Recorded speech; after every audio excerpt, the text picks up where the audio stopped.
नाज़रीन, सरहद में रेलवे फाटक न हुअण करे वॾे हादसे जो ख़तरो आहे। इंतज़ामिया निंड सुतल आहे। इलाइक़े वासियुनि जो चवणु आहे त फाटक न हुअण करे हादसा थियनि था।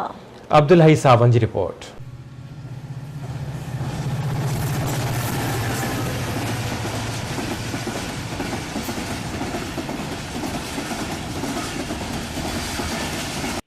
सरहद भरिसां कारो घट स्टाप वटि रेलवे क्रॉसिंग के फाटक न हुजण सबबि हादसा रोज़ जो मामूल बणियल आहिनि।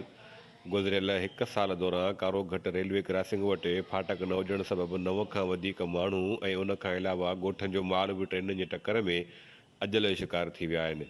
मगर रेलवे अख़्तियारियूं कारो घट क्रॉसिंग वटां फाटक तामीर नाहिनि कराए सघियूं, जंहिं सबबि सवें ॻोठनि जा माण्हू सख़्तु परेशान आहिनि।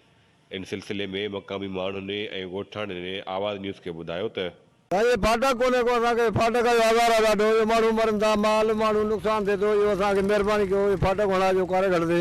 सारा माण्हू ऐं वॾो नुक़सानु थिया आहिनि, तमामु एक्सीडेंट थिया आहिनि। जंहिंसां फाटक बाद से मंज़ूर थी वञे, तमामु तंग थी माण्हू कई मरी विया आहिनि, ॿारनि सुधा मरी विया आहिनि तबाह। इंतज़ामिया कोन्हे को। अॻिले महीने में 4 मींहं बि मरी वियो आहिनि ऐं उन खां बाद में रोड रस्तो तव्हां ॾिसो था, इहो ई आहे असांजो। असां अॻ में अपील कई आहे, उहा असांजी मंज़ूर कोन थी आहे अञा ताईं। जेके माण्हू आहिनि मक़ामी हुननि हुकूमत खां मुतालबो कयो आहे त कारो घट जो जेको रेलवे क्रॉसिंग आहे ऐं हिते जेको आहे जल्द खां जल्द फाटक ॾियारियो वञे त जीअं हितां जा जेके मक़ामी माण्हू आहिनि उहे बहितर नमूने हितो किराए थी सघनि। कैमरामैन राणा रियाज़ सां गॾु अब्दुल सामद, आवाज़ TV, सरहद।